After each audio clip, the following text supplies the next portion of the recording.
이정의 촉 시간입니다. 목요일 촉 가이드 박지훈 변호사와 함께하겠습니다. 어서 오십시오. 네, 박지훈 변호사입니다. 자, 지금 야권에서는 토론회가 지금 열리고 있고요. 지금 이 시각 하고 있죠. 네, 지금 방금 제가 보기에 홍준표 후보하고 윤석열 후보하고 주도권 토론 이런 거 하고 있더라고요. 첫 토론이니까 아마 흥행은 될 겁니다. 저도 아주 눈여겨봤습니다. 미소를 짓고 있는 것 같은데 미소가 아닌 것 같기도 하고요. 많은 사람들이 좀 있어서 8명 있어서 주목을 좀 해야 될 부분 같은데, 일단은 여야 공이 지금 경선 본격화되면서 1, 2 주자 간의 싸움이 계속 같은 거, 공방이 치열한 것 같아요. 예.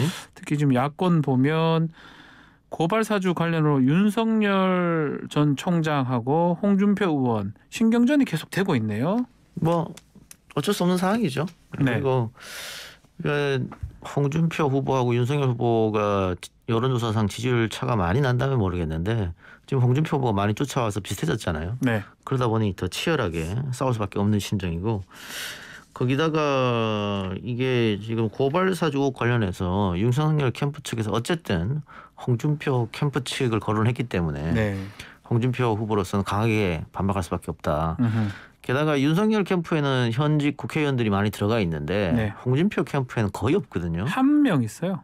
조경태 의원 정도. 네. 그러니까 캠프 자체 크기가 비교가 안 돼요. 안 되는데 어쨌든 캠프에 있는 사람을 또 홍준표 후보하고 함께 오래 했던 사람을 거론했기 때문에 네. 실명으로 직접 언급하지는 않았습니다만 누가 봐도 그 사람이잖아요. 그렇죠. 그런 거기 때문에 지금 양 캠프로서는 신경전이 거세질 수밖에 없다. 그런 상황입니다.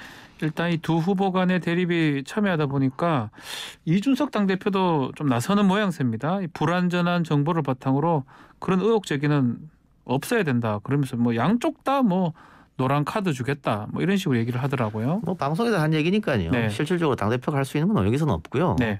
그 불완전한 정보를 바탕으로 한 의혹 제기, 이거는 이제 윤석열 캠프 측을 향한 거죠. 그렇죠. 그러니까 박지원, 조성은 만나는 자리에 이필령이 있었느냐. 그건 불완전한 정보였잖아요. 정말 불완전하다고 봐야 되겠죠. 여의도에 들어온 뜬 소문 가지고 지목을 했기 때문에 네. 그런 건 좀 문제가 있었다. 게다가 지금 야권에서는 이 고발사주 의혹과 관련해서 프레임을 여권의 공작이라고 몰고 갔는데 갑자기 당내 후보 캠프를 이야기하면서 확전시켜버렸거든요. 그러면은 당이 하나로 모아서 커버 쳐주기가 어렵죠. 그런 점을 감안했을 때 이 대표가 그런 얘기를 하지 않았을까 싶습니다. 자, 고발 사주 이 의혹, 야당 입장에서는 좀 빨리 털어내야 되는데 글쎄요, 제보 사주 이렇게 프레임 전환도 하려고 하는 것 같기도 하고 있는데 앞으로 어떻게 이어질지 궁금하네요. 야당으로서는 빨리 털고 싶겠습니다만 네. 지금 수사가 진행되고 있기 때문에 빨리 털기가 어려워요. 예를 들어서 공수처에서 수사 결과를 발표한다, 혹은 대검에서 자체 수사 결과를 발표한다. 네. 그거를 양쪽이 다 수긍하겠습니까? 어떤 결과가 나오더라도 여야는 수긍 안 할 테고요. 그러면 시끄러워질 테고 특검 이야기 나올 테고, 만일 특검을 안 가더라도 재판으로 가야 되잖아요. 네. 그럼 재판이 박 변호사님 더 잘 알겠지만 하루 이틀 사이 끝나는 게 아니잖아요. 그렇죠. 그럼 대선 때까지 시끄러울 수밖에 없어요. 네. 그러니까 여권은 계속 공격하려고 할 테고 야권은 공작이라고 이야기할 테고. 근데 여기에 김기현 원내대표 같은 사람이 그게 무슨 잘못이냐, 김웅이 뭔 잘못했냐, 표창장 줘야 된다 이런 얘기했어요. 손준성이 뭔 잘못했냐 그랬단 말이에요. 이거는 글쎄요, 그건 말실수라고 밖에 못 보거든요. 맥락을 잘못 잡고 있는 것 같기도 하고. 김기현 원내대표도 판사 출신입니다. 아마 상상을 못하는 얘기인데요. 국민들이 어떻게 생각하겠습니까? 이게 만일 의혹이 사실이라고 하면 검찰 권력을 사유하는 거잖아요. 그렇죠. 검찰이 내가 잡고 싶은 사람 잡겠다. 그게 대한민국 검찰이 할 수 없잖아요. 그런 일을 벌였는데 오히려 표창장 줘야 된다. 공당의 원내대표 그렇게 말하면 되겠습니까? 그건 오히려 마이너스죠. 이런 국면에서는 각 캠프 사람들, 후보도 마찬가지입니다만 당에 있는 모든 의원들이 한마디를 조심해야 되는 그런 상황입니다. 조심스럽게 여러 기관에서 지금 달려들었기 때문에 수사 결과는 곧 좀 그렇죠. 나지 않을까 생각이 듭니다. 근데 그 수사 결과라고 하는 게 박범계 장관의 워딩이라든가 공수처의 행동들, 그러니까 즉각적으로 압수수색하고, 그리고 지금 수사 압수수색 영장이나 등등의 제3의 또 검사가 적혀 있다는 거 아니에요? 그렇죠. 그런 거 봤을 때는 나름 의미 있는 증거를 확보했다, 수사기관에서. 그렇게 보여지기 때문에 앞으로 계속 시끄러워질 것 같습니다. 자, 야당은 고발 사주 때문에 그렇다면 여당은 또 화천대유입니다. 내자로 딱딱 떨어지는데 화천 대유 때문에 1, 2 후보가 또 붙는 모양새입니다. 뭐 이재명 지사가 과거 성남시장 할 때 추진한 대장동 개발 관련해서 의혹이 하천 대유 사건이라고 봐도 무방한데 급기야는 MB까지 소환이 됐네요. 근데 이거는 글쎄 우리 이런 공공개발, 민간개발, 시행사, 시공사 그리고 나서 뭐 컨소시엄 꾸려서 이득 나고 이거를 돈을 나눠 갖고 이런 거에 대해서 우리 기자들이 잘 모르나 싶기도 한데 네. 지금 취재가 거의 안 되고 있어요. 의혹 제기하면 이렇게 의혹 제기했다고 받아쓰고 이재명 측에서 아니라고 하면 아니라고 했다고 받아쓰고 그게 끝이거든요. 네. 이거는 제가 봤을 때는 탐사팀 꾸려서 조사하면 금방 결과 나올 겁니다. 근데 이낙연 캠프에서 MB를 떠올린다라고 하면 조금 너무 많이 나갔다. 왜냐하면 MB를 떠올리게 하려면 이재명이 이 화천 대유로부터 뭘 받았어야 되는 거 아니에요. 네, 그렇죠. 지금 그런 게 하나도 없잖아요. 네. 근데 당시 BBK나 이거는 증언들 혹은 증거로 정황 증거로서 연관이 있다는 게 나왔던 거고 지금은 나오지 않은 상태에서 너무 섣불리 MB 이야기 뭐 서른 의원은 감옥 얘기까지 하던데 너무 좀 많이 나간 게 아닌가 싶은데 뭐 한편으로는 경선이 치열하게 진행 중이니까 이해는 합니다만 같은 팀이기 때문에 넘지 말아야 선이 있거든요. 네. 뭐 그런 게 있고 이 사건은 뭐 크게 볼 것도 없어요. 5년 6년 전부터 그러니까 이재명 후보가 성남시장 할 때부터 불거졌던 이야기고 네. 뭐 여러 차례 또 조사를 받았던 문제에서 그렇죠. 클리어가 된 건데 다시 지금 아마 경선 되니까 그동안 제기했었던 뭐 욕설 문제라든가 여배우 문제라든가 대법원 판결에서 무죄 난 부분이라든가 더 이상 똑같은 걸 공개할 수 없으니까 이걸 갖고 온 것 같은데 네. 이게 처음에 민간 개발로 시작됐거든요. 민간 개발인데 이재명 시장이 시장 취임하면서 민간 개발은 안 된다. 그러니까 너무 많은 돈을 민간이 갖고 간다 그렇게 되면 그리고 이거 민간 개발한다 그래서 많은 사람이 또 구속되고 그 전 시장 체제에 문제가 좀 있었어요. 네. 그래서 공공개발로 돌린 겁니다. 돌려서 공공의 이익 그러니까 성남시의 이익이 많이 하게끔 계약서를 작성했거든요. 당시 그 계약서를 보면은 조금 성남시에서 무리한 요구 그러니까 이득이 나든 안 나든 우리는 많이 가져간다. 네. 뭐 이런 거였기 때문에. 일정 그 금액은 성남시가 그렇죠. 하겠다 무조건. 그래서 뭐 1조 원 이득 얻어서 5천억 정도를 성남시가 가져갔잖아요. 그리고 이제 이재명 후보 측 이야기는 나머지 5천억에 대해서 우리가 뭐 어떻게 이야기해야 되냐. 계약서대로 한 건데. 네. 그리고 그래서 이재명은 오히려 칭찬해야 되는 거 아니냐 지금 이러고 있거든요. 네. 그리고 이제 나머지 5천억에 대해서 컨소시엄 꾸려가지고 뭐 이렇게 한 건데 이게 아마 이렇게까지 이득이 난 거는 갑자기 최근에 지가가 상당히 상승했잖아요. 사실은 이게 제가 좀 드리기 뭐한데 저희 동네거든요. 그렇네요. 예. 제가 살던 그 바로 밑에입니다. 제가 그 동네에 들어갈 때에 이게 개발이 됐었어요. 2014년 13년쯤이기 때문에 그때 금액하고 지금하고는 상상을 못합니다. 그렇죠. 그렇게 오를 거라고도 예상도 못했고요. 예. 사실은 제가 뭐 말하기 좀 그렇지만 집값이 뛰었기 때문에 부동산 가격이 뛰었기 때문에 이렇게 개발 이익이 천정부지로 솟은 거지 그 당시만 해도 이게 그렇게 오를 거라고는 아무도 예상을 못했겠죠. 그러니까 만일 이게 뭐 특혜로 이어지려면 이재명 당시 시장이 이 특혜로 인해서 뭔가 받았어야 된다. 그렇죠. 그거를 찾고 나서 그렇죠. 보도가 되는 게 맞겠죠. 예. 지금으로서는 그냥 민간에서 이렇게 많은 이득을 얻었다. 이게 이걸 그냥 문제라고 하면 성남시도 많은 이득을 얻었잖아요. 그래 되면 정부 사업이 대부분 문제가 됩니다. 그렇게 되는 거니까. 정부 사업에서 민간에서 민간의 돈은 조금이라도 많이 벌면 다 문제가 될 수가 있어요. 사실 컨소시엄이라는 거는 그거 전제한 개념인데 뭐 출자 금액이 얼마 안 된다. 출자 금액하고 또 자본 금액이 얼마 안 된다. 그걸로 몇백억 벌었다. 이렇게 그냥 단순하게 논리를 전개하기 좀 어렵지 않을까요? 저도 그렇게 생각합니다. 어쨌든 이거는 글쎄요. 뭐 이재명 후보도 뭐 재조사를 하면 받겠다고 했으니까. 이 적극적으로 뭐 100% 자신 있다. 수사에 응하겠다. 이 얘기를 한 거는 그만큼 자신 있다는 취지로 봐야 됩니까? 뭐 그렇게 봐야겠죠. 그런데 뭐 그런 여부를 떠나서 제가 여러 차례 말씀드렸습니다만 고발 사주 의혹도 윤석열 총장이 직접 지시했다. 그 증거 찾기 어렵습니다. 네. 그런데도 지금 여권이 계속해서 공격하잖아요. 마찬가지입니다. 이것도 이재명 지사가 관련됐다는 거 찾기 어려울 거예요. 그럼에도 불구하고 야당과 이낙연 캠프는 계속해서 공격할 겁니다. 그렇게 해서 뭔가 있는 것처럼 해야 선거에 영향을 미치는 거 아니에요. 우리한테 좀 유리하게 땡겨오는 거 아니에요. 뭐 정치라는 건 그런 거니까. 자, 여당에서는 1, 2위 말고 2, 3위 후보 간에도 공방이 지금 있는 상황인데 그 손준성 검사 인사 관련해서 청와대 또 당내에 엄호 세력이 있었다. 요거 관련해서 이낙연 대표하고 추미애 장관 간의 책임론이 펼쳐진 상황이네요. 예. 근데 이거는 어제도 제가 말씀드렸습니다만 이낙연 후보가 이 건으로는 오히려 국민의힘 윤석열을 공격했어야 되는데 이거 가지고 오히려 역으로 추미애를 공격했기 때문에 추미애 후보로서는 자기 방어 차원에서 네. 이렇게 말했다. 다만 이게 후폭풍이 있을 수 있어요. 그러면 당시 청와대 또 민주당 누가 비호를 했느냐. 네. 이렇게 집 당장 이름 밝혀라. 그렇죠. 뭐 그런 얘기 나오잖아요. 네. 근데 사실은 추미애가 밝힐 수가 없거든요. 밝히면 또 일파만파 될 거 아닙니까? 네. 밝히기 어려운 상황이기 때문에 괜히 토론회에서 좀 분란만 일으켜지지 않았냐.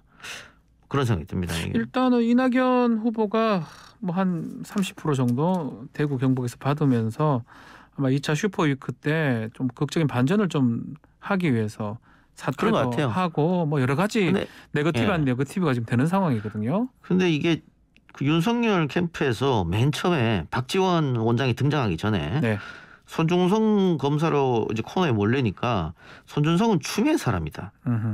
손준성은 최강욱 라인이다. 이렇게 얘기했단 말이에요. 그쵸. 사단 말이 안 되는 말이 안 되는 얘기인데 네. 그렇게 얘기했는데 그 논리를 이낙연 후보가 그대로 받은 거잖아요. 그렇죠. 지금은 맨 처음에 이 주장을 했던 윤석열 캠프에서는 손준성이 추미애 라인이나 최강욱 라인 얘기 안 하고 있거든요. 이제는 아예 이런 방법도 안 꺼내고 있습니다. 지금 아예 그냥 박지원으로 가버렸죠. 예. 그런데 그 다 끝난 이야기를 이낙연 후보가 가져와서 공격했다. 이거는 아마 민주당 지지자로서는 고개를 갸우뚱할 수밖에 없다. 게다가 네. 뭐 손준성 검사가 추미애 당시 법무부 장관이 윤석열 총장 감찰했을 징계했을 때 그 반대한다고 연판장에 이름 쓴 사람이거든요. 1번이더라고요. 1번이죠. 예. 그 추미애 라인이라고 할 수 없는 거 아니에요. 그렇죠. 근데 근데 이거는 얘기할 필요가 없는 게 저희는 다 당연히 알거든요. 예. 라인이 또 없을 뿐더러 하여튼 뭐 쉽지 않다. 이게 이렇게 되다 보면 네. 이 화천대유권도 마찬가지고 네. 당장에 화천대유로 뭐 문제 삼으니까 국민의힘의 곽상도 의원 아들이 7년간 근무했다는 거잖아요. 아니 그러니까 이게 지금 무슨 총이 잘못 쏴지는 것 같아요. 예. 엉뚱한 데 맞네요. 자책골 예. 비슷하게. 그러니까 이게 이거 이렇게 하면은 좀 여론을 흔들 수 있겠다고 확인 없이 공격하게 되면 아하. 이렇게 역풍이 불게 돼요. 지금 당장 이재명 캠프에서 곽상도 의원 아들 이야기하면서 네. 역공하고 있는 거 아니에요? 곽상도 의원 아들도 있고 박영수 특검의 딸도 있죠. 있고요. 예. 본인도 문제가 되고. 예. 거기다가 마찬가지입니다. 추미애 대표도 지금 이렇게 이낙연 후보 공격하니까 토론 끝나고 자기 SNS에도 이낙연 후보에게 사과하라. 네. 이렇게 또 강하게 나오잖아요.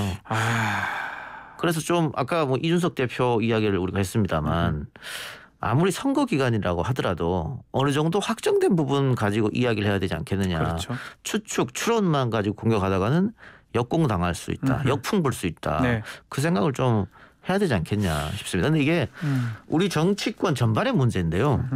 국회의원 선거도 그렇고 대통령 선거도 그렇고 올로아나싱이에요. 네. 이긴 사람이 모든 걸 다 가져갑니다. 승자 독식. 예, 승자 독식이죠. 네. 진 사람은 하나도 못 가져가고요. 그러니까 49.9%를 받아도 하나도 못 가져가거든요. 그러니까 모든 걸 다 걸어서 정당, 후보, 지지자들 다 걸어서 이렇게 싸움하니까 이게 마타도라든가 이런 게 선거 때마다 나올 수밖에 없는 상황이다. 좀 안타까워요 그런 거 보면. 자연스럽게 연결되는 게 이렇게 치열한 경선이 되면 원팀 뭐 해박식도 하고 뭐 했었는데 원팀 가능성 좀 사실 상상이 안 가요. 서른 의원이나 하는 얘기를 들어보면 무섭기도 하고 저분이 뭐 저 정도 얘기를 해버렸는데 어떻게 원팀이 되겠나 이런 얘기도 생각이 들거든요. 어떻게 보십니까? 근데 국회의원들은 정치권 인사들은 아니 뭐 상대 당 적으로 있다가도 뭐 합당하고 악수하고 하잖아요. 네. 그래서 크게 문제 없을 것이다. 다만 지지자들이 원팀이 되느냐 그건 다른 문제예요. 그러니까 서른 의원처럼 이렇게 정말 세게 얘기해서 지지자들 간의 골이 깊어지게 되면 그거는 국회의원들 책임이에요. 네. 마찬가지입니다. 지금은 여당 경선이 막바지로 치닫으니까 여권에서 뭐 원팀이 된다 안 된다 말이 나옵니다만 야당 경선도 이제 시작이지 않습니까? 그렇죠. 분명히 여당보다도 더 치열하게 싸울 것이다. 더 심하면 심하지 적진 않을 것이다. 예. 왜냐면요. 아까 제가 오로아나싱이라고 얘기했는데 고지가 눈앞에 보일 때는 더 심하게 싸우거든요. 그렇죠. 그러니까 지난번 2017년 대통령 선거 때는 누가 봐도 야당은 정권을 못 잡을 판때기였잖아요. 어려웠죠. 예. 예. 그러니까 당시에 유승민, 홍준표 그렇게 많이 안 싸웠어요. 경선에서. 그렇죠. 뭐 어차피 본선 누가 올라가도 뭐 크게 지니까. 예. 근데 지금은 여론조사하면 정권 교체 비율이 더 높잖아요. 네. 또 지난번에 얼마 전에 있었던 선거에서 승리했지 않습니까? 내가 국민의힘 후보가 되면 대통령이 될 것 같다는 예상이 들어요. 그러면 더 치열하게 싸울 수밖에 없습니다. 또 싸울 그 소재들이 너무 많아요. 네. 쌍방이 다. 가장 치열했던 게 이명박 박근혜 때 아닙니까? 아 그때 말들이 놀랍게도 몇 년 후에 다 맞더라고요. 그러니까 이명박 박근혜 때 왜 그렇게 치열하게 싸웠냐? 당시에 한나라당, 새누리당 후보만 되면 당선이 보장됐기 때문에 그렇죠. 어떻게든 후보가 되기 위해서 이것저것 다 가지고 갖고 싸웠단 그렇죠. 말이에요. 그런 일이 이번에 국민의힘이 또 재현될 수 있으니까 여당 싸우는 것보다 저는 더 심하게 싸울 가능성이 없다. 그렇게 보여져요. 네. 자 다음 주제입니다. 자 박근혜 정부 당시에 국정농단을 묵인하고 국가정보원 통해서 불법 사찰을 한 기소가 됐죠. 우병우 전 청와대 민정수석 결국 대법원에서 징역 1년을 확정받았습니다. 이거는 변호사인 박지훈 변호사가 얘기해야 되는 거 아닙니까? 네, 그래서 사실 구형으로 따지면 상당히 거의 그냥 무죄 받은 거랑 마찬가지입니다. 예. 실제로 여러 가지 혐의가 있었는데 그 중에 아주 극소수만 유죄로 인정되고 나머지는 다 무죄가 돼버렸어요. 결국 직권남용죄의 법리라는 것 같은데 직권남용죄 쉽게 말하면 자기네 직권을 남용해서 의무 없는 일을 시키거나 권리를 남용했을 때 성립하는 범죄인데 예. 법리상으로 유죄가 되는 게 좀 적어 보입니다. 최근 판례가 다 거의 다 무죄가 났죠. 제가 봤을 때는 유죄가 거의 없었거든. 이민걸 그 정도가 있었던 것 같아요. 예. 그래서 앞으로 직권남용죄를 없애든지 이거는 손봐야 돼요. 이거는 이럴 바에. 근데 뭔가 잘못된 거는 맞거든요. 예. 근데 그걸로 다들 엮어였는데 이게 다 무죄가 된다 그러면 수사기관도 문제고요. 법원도 사실은 문제입니다. 이래 되면. 예. 그러니까 지금 13년을 구형했는데 네. 1년 나왔다. 이건 뭐 사실 다 무죄 받았다는 거 똑같은 거예요. 예. 16개 혐의 중에 14개가 무죄다. 네. 자, 그러면 두 가지 정도로 나눠볼 수 있을 텐데 우선은 검찰이 무리하게 수사하고 기소했다. 당시 분위기를 틈타가지고. 네. 어떻게 보세요? 전 두 가지 다라고 봅니다. 예. 검찰도 무리한 측면이 뭐 없다고 할 수는 없을 것 같고요. 뭐 14개 무죄된 것 중에 제가 다 뭐 확인을 하지는 못했지만 일부는 무리한 기소 또 보여주기 식으로 하다 보니까 많이 기소를 했던 건 사실인 것 같아요. 그러니까 더 중요한 거는 법원의 판단 같아요. 제가 지금 좀 말했던 직권남용죄 법리라는 거 그거를 이렇게 너무 법의 엄격한 재단에 따라서 또 이거는 제 개인적 생각일 수도 있는데 이 국정농단 사건하고 같이 갔던 게 사법농단 사건이거든요. 예. 이 사법농단의 그 주역들인 판사들은 지금 그 판사들의 선배들입니다. 양승태 대법원장 비롯해서. 그래서 동시에 진행을 하다 보니까 뭐 그렇게 저는 믿고 싶지는 않지만 법리를 그렇게 좀 구성하는 측면도 있었지 않을까라는 생각을 지울 수가 없습니다. 예. 근데 이 혐의에서 국정농단 방조 혐의는 무죄가 났는데 네. 이거는 박지훈 변호사 말 맞다나 이걸 법리로서 유죄하기는 좀 어려웠을 것 같다. 그렇죠. 본인이 만일 아니라고 한다면 혹은 몰랐다고 한다면 그걸 어떻게 몰랐다는 걸 아니야 당신 알았기 때문에 유죄할 수 있을까. 네. 그런 거잖아요. 그렇죠. 그래서 법리적으로 유죄하기 어렵다 이해가 가는데 교육감 사찰 혐의도 무죄가 났거든요. 이게 사찰이라고 하는 것은 그대로 드러나는데 네. 이게 왜 무죄가 됐을까? 직권남용죄 법리를 이것도 역시 직권남용 법리니까. 법리에 적용된 것 같습니다. 왜냐하면 사찰을 하면 내 직권이 아닌데 했다고 이런 법리를 적용하는 거예요. 그러니까 이래 가도 무죄가 그렇죠. 되고 저래 가도 무죄가 되는 그러니까 거거든요. 직권이 있으니까 유죄가 아니고 직권이 없으면 직권이 없는데 뭐 상관없지 않느냐. 이게 말이 안 되는 거예요. 어떻게든 무죄가 되는 법리인 거예요. 제가 지금 설명하기도 좀 부끄러운데 그래서 이게 사실은 그전에는 그렇게 심하지 않았는데 사법농단 사건이 계류가 되면서 그런 법리가 만들어진 것 같아서 뭐 제가 단언할 수는 없습니다. 어쨌든 간에 그런 것들이 적용돼서 대다수 문제가 난 것 같습니다. 그러니까 이게 국정농단, 사법농단 때 특히 많이 나온 게 직권남용인데 사실 그전에는 직권남용이 우리 법전에만 있는 거지만 실제로는 뭐 유죄 나오고 이런 경우가 거의 없었잖아요. 그렇죠. 근데 사법농단, 국정농단 사건 터지면서 이거 잘못이 있긴 한데 법리적으로 뭐 어떤 걸 해야 되느냐. 네, 규율에 걸 수 있는 게 그건데 하다 보니까 그걸 했고 하다 보니까 다 무죄가 난다. 네. 이거 없애든지 손을 봐야 됩니다. 손을 보든가 해야겠네요. 이렇게 다 무죄가 날 것 같으면 그렇죠? 그 범죄가 뭐 필요합니까? 오늘 박지훈 변호사와 함께한 이동영 촉 시간 여기서 마무리하겠습니다. 수고하셨습니다. 감사합니다.